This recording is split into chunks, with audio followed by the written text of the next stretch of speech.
What's up, good people? Welcome back to the Basketball Society podcast. This is Martin Sories. I'm about to talk about Game 2 of the NBA Finals between the Miami Heat and the Denver Nuggets. Miami has tied up the series 1-1 after winning Game 2 111-108. I'm about to get into all the stuff from the game that I noticed. I appreciate you being here. Please subscribe wherever you're listening from, and you can watch more video episodes of the podcast on YouTube on the Basketball Society YouTube channel.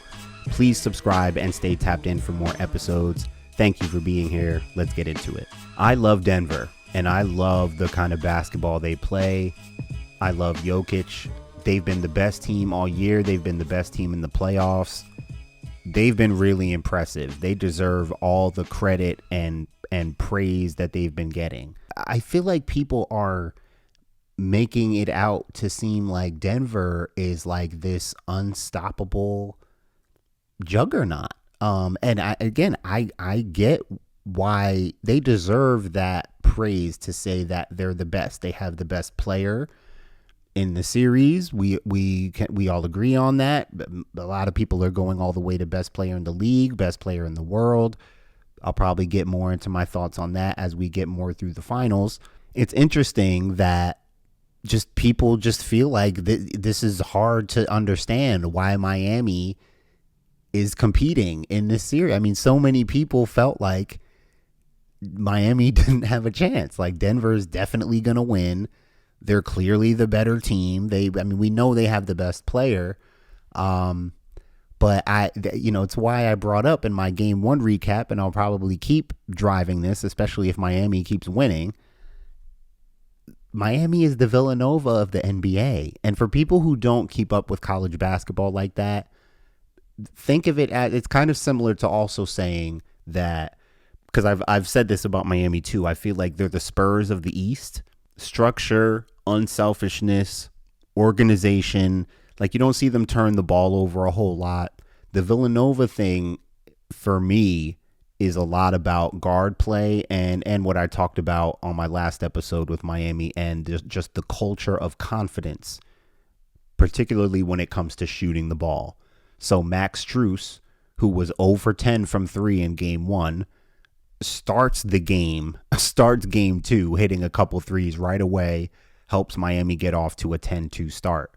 Duncan Robinson, Miami's other best three-point shooter, he was 1 for 4 from 3 in Game 1. Duncan Robinson comes in the fourth quarter of Game 2, hits a couple huge threes, gets 10 quick points that gives Miami a big run to start the fourth quarter that they ended up winning, which is a big reason they held on and won the game in the end.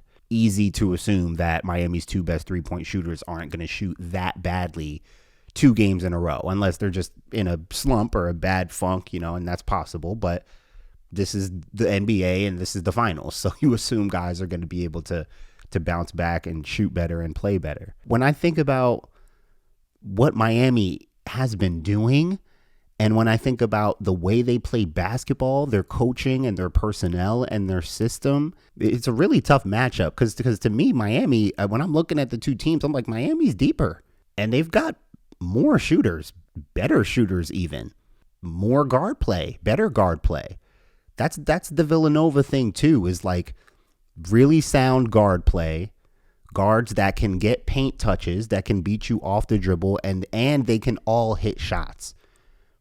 Caleb Martin, Kyle Lowry, Gabe Vincent, Jimmy Butler, Duncan Robinson, Max Strus, all of these guys can make plays and hit shots. We need you to put it on the floor. We need you to be able to put it on the floor a little bit.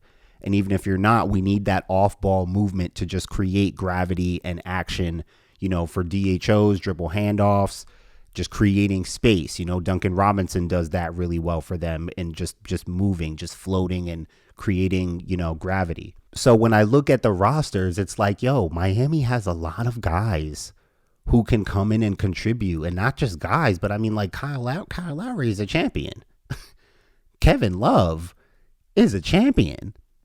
Kevin Love was a big adjustment for them, starting him in this game. I definitely thought that made a difference. His presence, he hit a couple threes for them. That's how you get to 17 threes. Now, Gabe Vincent and Max Strus both hit 4. So 2 guys gave you 8 threes. That's huge. You got 2 threes from Lowry, 2 threes from Duncan Robinson, 1 from Caleb Martin, 2 from Kevin Love, 2 from Jimmy Butler. But that's what Miami has. That's why they've continued to be scary. They have multiple guys who could hit anywhere from 2 to 5 3-pointers in a game. That's very dangerous to have. And it doesn't mean that's going to happen, but that's been their potential and that's been their reality. That's how they've gone crazy. They had a 46-point third quarter one game against Boston. Like they can explode offensively because they have a culture of confidence. I know everyone's talking about like the whole, what do you do with Jokic? Like, do you let him kind of, go off like he did tonight? He got 40 tonight. He only had 4 assists. I do feel like your best bet for Jokic is like he creates that like best team in the league energy for Denver with his passing. Like, yeah, he can score, but like Jokic gets really tired out there. When you as tiring as I'm sure it is to bang with him, and when he walks you down, and when he's going, as exhausting as I'm sure that is for the defense, Jokic is coming out of there huffing and puffing too. Like, I think that's Miami's biggest advantage is that, like, I just think their quickness, Adebayo may not be, Anthony Davis, but Adebayo's a really good defender, great instincts and great quickness. So Jokic may be able to go over the top of him, but Adebayo, he's quick and he's strong and he's smart, so he can at least be there on him. A lot of those Jokic baskets started to look like he was really working for them. Like he had to work, take 5+ dribbles, walk you down, feel out the help, get to the middle, shoot over the top. Like, that's a lot of work. That's tiring, especially for a big man. That's very tiring. And I think Miami did get to feel what it was like to use their quickness and bother him a little bit and take away his passes. Miami jumped in and out of the zone a little bit. I saw them go zone the first possession of the fourth quarter just to give them a different look right away. So whatever Denver was thinking about running to start the fourth, they probably thought they were in man, but they were in zone. That's just like one of those coaching things. And I think they might have thrown him off. But if you notice, I don't think it was that exact possession. I don't think so. But there was one possession they got Jokic in the fourth quarter. He just threw the ball away. He was up top. He looked over to the left and he threw it into like space, like towards the bench. He just threw it away.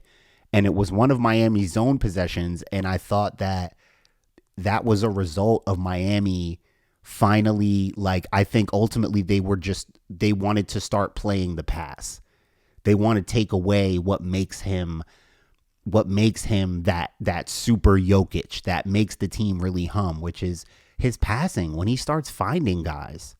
I think Jokic's passing and Jamal Murray's outbursts are the two things that Miami has to be able to get a handle on and really lock in on if they're going to win. They can win if they control, if they don't let Jokic go crazy in the passing game and get, 10 assists in a half and just pick them apart.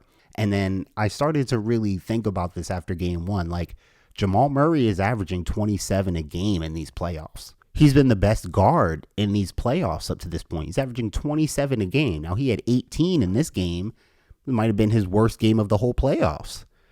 If Miami is able to keep him under 20 and manage his outbursts, like that's the, people are starting to talk about how special of a duo Murray and Jokic is, because they both get 25 plus. They both get 25 and 10. Jokic will get a triple double. The combination of them and what they each do at their positions is really crippling. They combined for 53 points in the first game.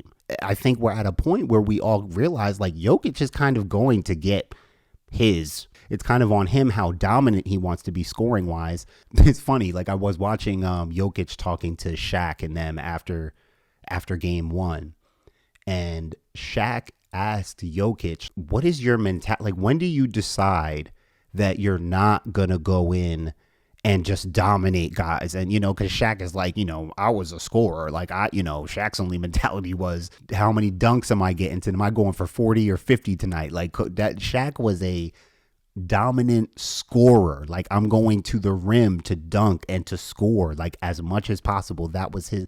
So when he's looking at Jokic, Shaq is wondering, like, man, how, like, what is it like? Like, how do you decide you're not just going in there to score? Like, I don't know what that's like. You out there just passing, just pass first, pass. Like, when do you decide to do that? It was like, it's like so confusing to Shaq. Jokic is just like, I don't decide. I don't go in saying, okay, I'm not going to shoot.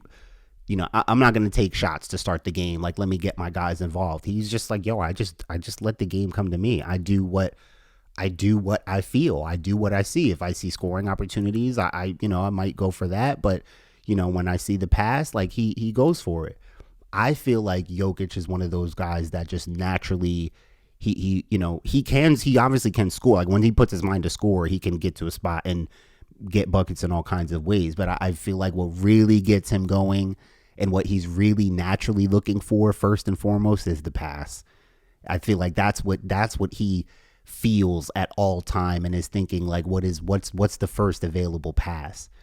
And I think Miami got their first taste of, like, what it feels like to really kind of take that away, like take away a lot of his passing game and force him to score. And as much as that can wear you out, guarding him when he's in score mode, it can wear him out a little bit too. That wasn't a game where he was just too good for you and picking you apart, because while he scored, he didn't get the high assist numbers, and he wasn't that's where he really dominates you. So yeah, I feel like Miami is just the kind of team that when they really tighten up, the more they get used to you, the more time they spend with you, I feel like it becomes more and more dangerous. The more time Spoelstra gets to be up close with you and see how you operate and what makes you tick, I just think that team, that's what I said after game one, they're a bunch of sickos, man, from the coaching staff all the way down to Udonis Haslem. They've got sickos over there that are well coached, that are highly skilled, very smart, and highly confident. Jokic is the best player in the series. Some people are taking it to best player in the league, best player in the world right now. This is a great test now. I also said game two was going to let us know the question, the answer to the question of, is Denver too good for Miami?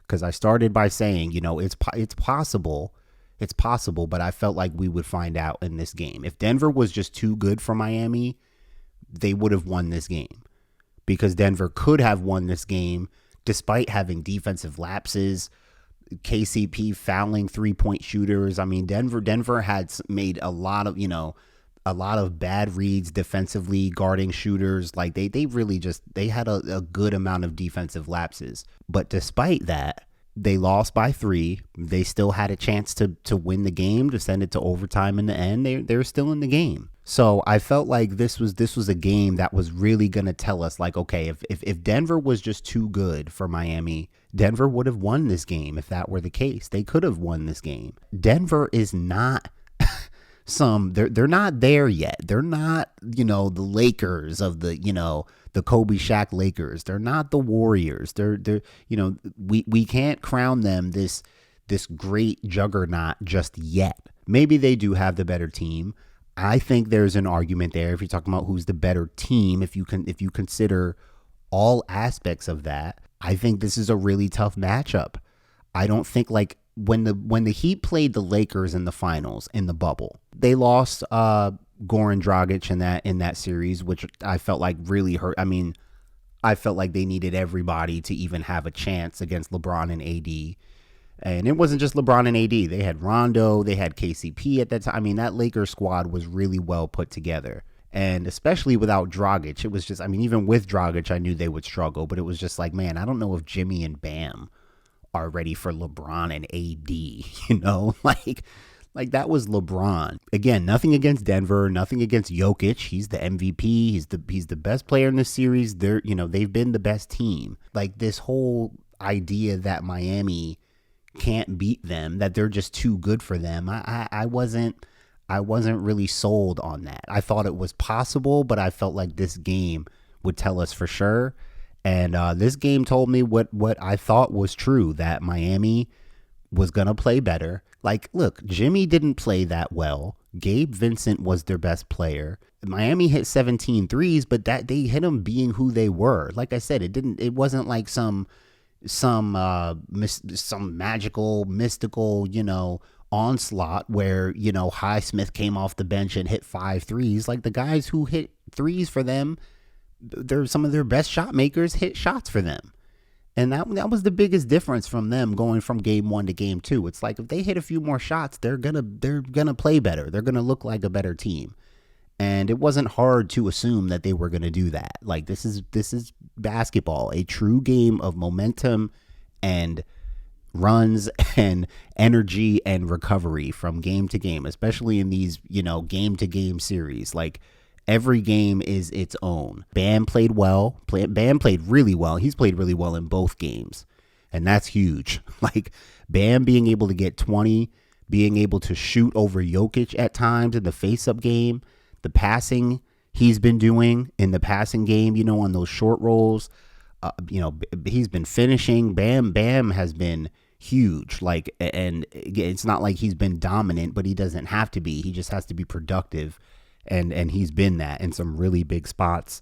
At the very least, they need that from him to compete. But when you have a few guys able to get 20, like Miami did tonight, when you have 2 guys, combined for 8 threes, that's one of the best versions of Miami. Jimmy Butler didn't play particularly well. Caleb Martin still has yet to really light up in this series. He only took 3 shots in this game off the bench. He hasn't been what he was in the Boston series, but that's the makeup of this Miami team. Different guys able to step up at different times, always having the confidence to come in and hit shots. It's why people can't figure them out. It's the Villanova factor. I'm telling you, man, it's why people can't figure them out. It's the San Antonio of the East. They're going to bring it. They bring in guys that they know are able to produce. It doesn't matter if they're undrafted or if they're not all NBA or whatever. These guys will come in and hit threes.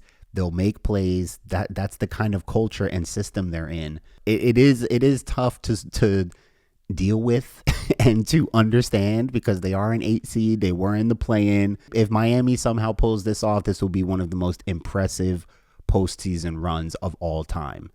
It'll be one of the most impressive postseason runs by a team in NBA history if they pull this off. Because if Miami does it, they're going to do it without, an all NBA player, without an MVP, just straight on team basketball, toughness, confidence, and culture. I really like that they showed in this game that this is a lot more even than people might want to admit. It's going to be interesting what happens in Miami. I feel like we might split.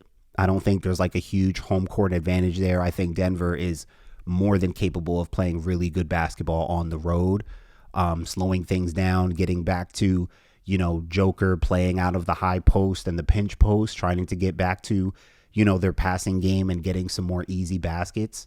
I definitely think Denver will tighten up, and I could see us splitting games in Miami. And I just feel like this series is a lot more interesting than people might have thought. And I'm a little surprised that people are not understanding that Miami is not a team to play with. They are not a team to doubt or to try to figure out or understand and say, oh, well, Denver's got the better team. They're bigger. They've got Jokic. It's not that simple, man. You got to watch how they play basketball. You got to watch how this team plays basketball, man. They are never out of it, and they're going to keep coming. I'm Martin Soares. This is the Basketball Society podcast. I appreciate you listening. Please make sure that you subscribe wherever you're listening from, and you can watch more episodes on video on the Basketball Society YouTube channel. Subscribe wherever you're listening from and stay tapped in for more episodes. I'll talk to you guys after Game 3 of the NBA Finals.